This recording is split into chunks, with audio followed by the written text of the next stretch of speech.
Hello everyone, no matter where you are around the globe, winter's here and Christmas is almost there. Hope everyone is having a good day and having nice holidays on Christmas. This is VacantVex speaking. Today we're going to talk about the whole new Phantasy Star Online New Genesis news.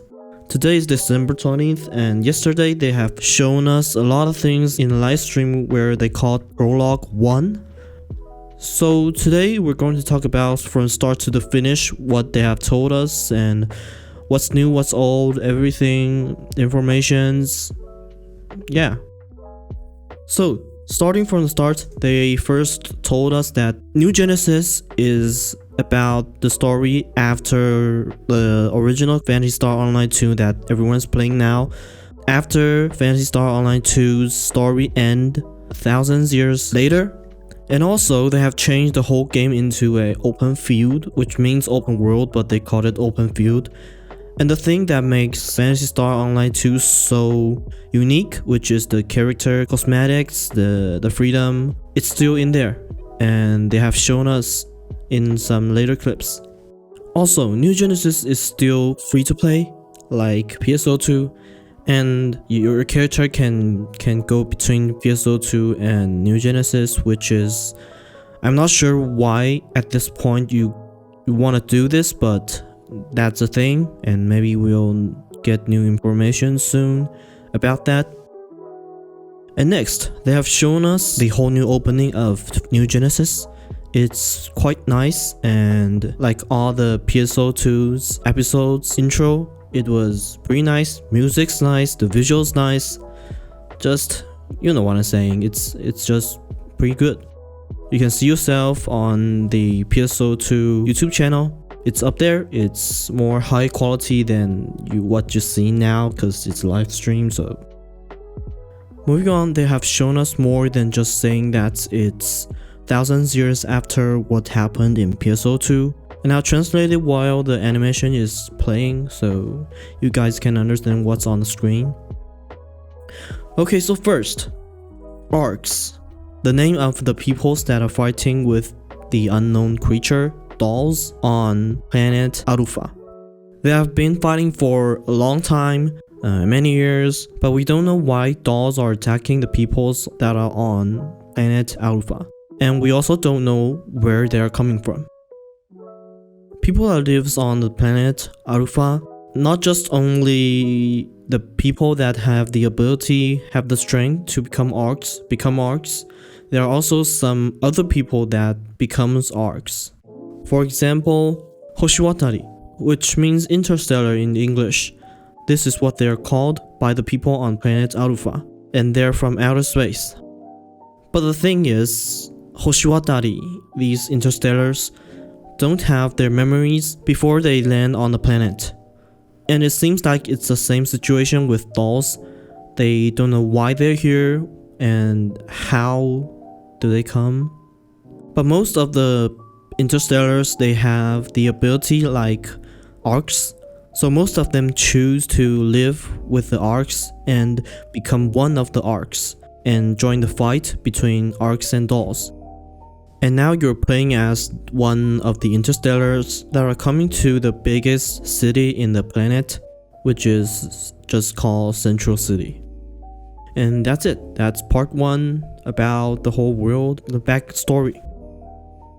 So coming to part 2, they have shown us a lot of combat actions.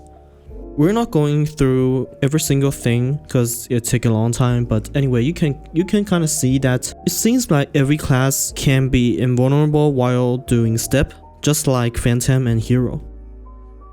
And as we can see, we have 6 classes from the start: Hunter, Fighter, Ranger, Gunner, Force, and Detector. And a new interesting thing is there's a new system in New Genesis called Marushi Weapon, which I think it means match weapon or multi-weapon. And what this system means is that you can equip 2 different type of weapon on the same palette if you made these 2 weapon match, and it will just play smoothly in the combat. So you don't have to change your palettes every time anymore. Even it's a subclass, you can also equip its weapon and PAs. It's not limited to main class anymore. That's a good thing, that's interesting, that's creative. I'm kind of looking forward for that. And of course there's Photon Dash, which means you can just run pretty fast around the world. And there's Photon Glide, which means you can glide, you know. And there's Wall Jump, and it's not just about walls. Anything that you can kick, you can hit on your front, you can just it just gives you one more jump, so you can move around the world much more smoothly. And also they added a swimming animation, which is interesting, and I don't know what is useful, but there it is. So coming to part 3, it's about the open field, which means open world. You can teleport around with these station kind of stuff, or you can also teleport without the station. And there are these kind of weird looking stuffs around the map, which is called cocoon quests. And it basically means just a dungeon, I guess. And then there's trial, which is randomly appeared on the map. They call it emergency trial or e-trial. And there are these region mag, which is a huge mag that you can spend materials on them and get some boosts. And then PSE bursts are still in this game. And the last thing, which is the most important part, is the urgent quest, which is used to call emergency quest. They will appear on the field at certain point at certain time, so not sure how it will work out, but I guess there will still be a schedule that tells us when and which place it will happen.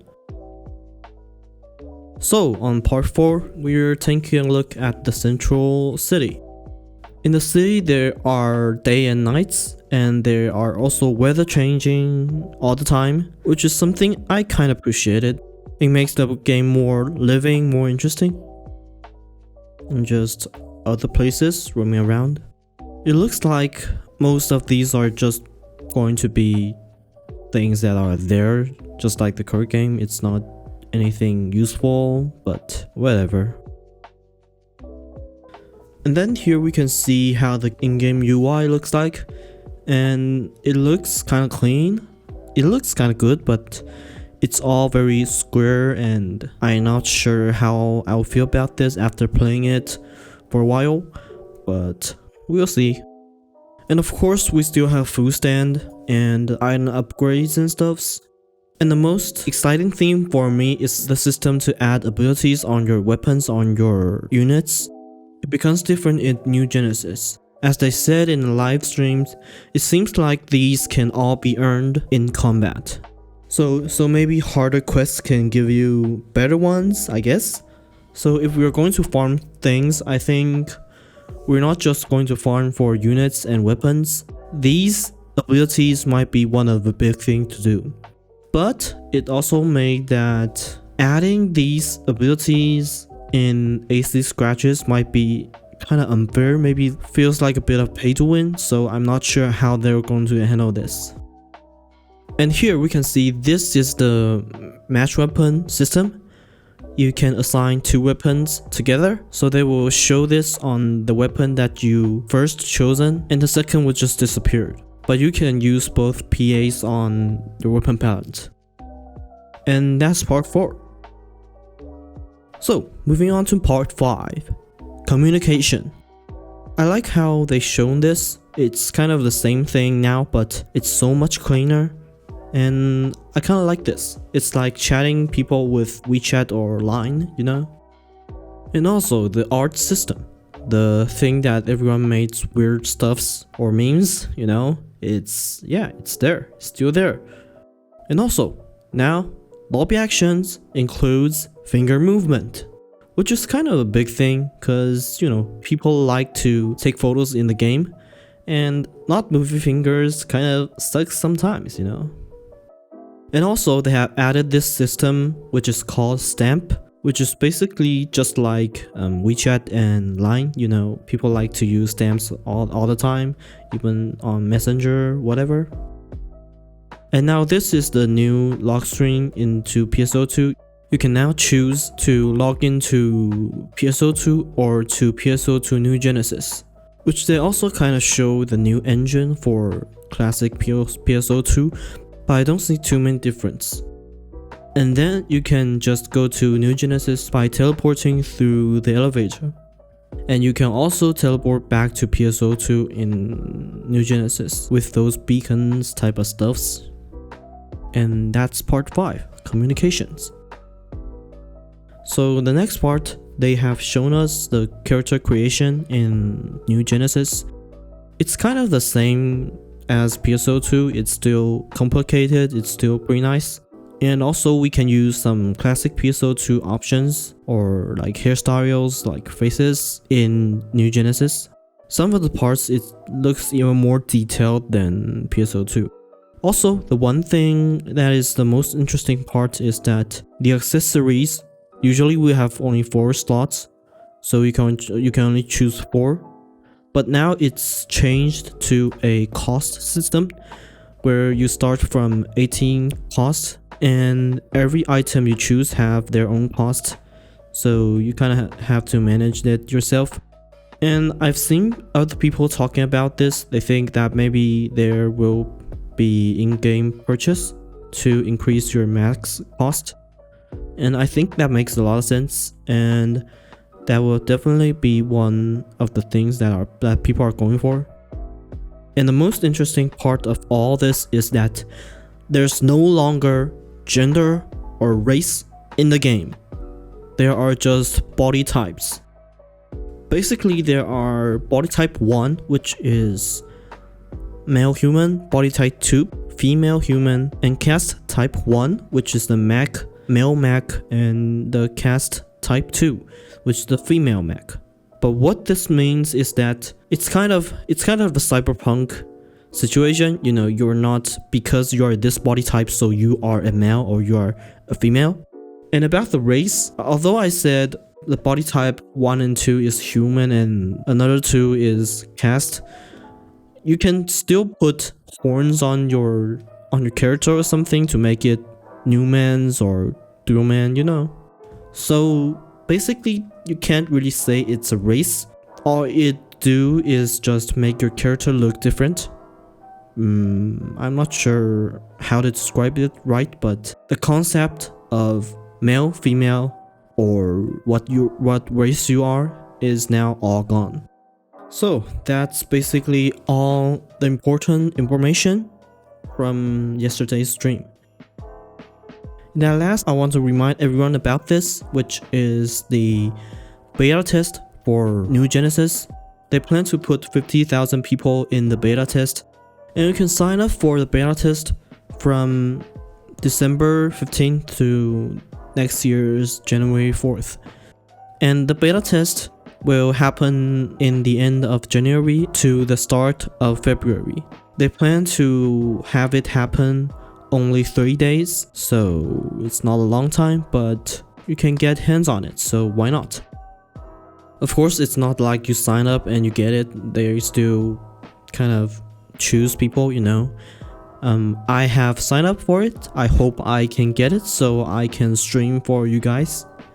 You know, I hope they can make a stream. I hope, because it's a beta, not just the alpha. So I hope they can let us stream. Anyway, if I get to play the game, I will make another video talk about it, maybe, or we'll just wait for New Genesis to come out.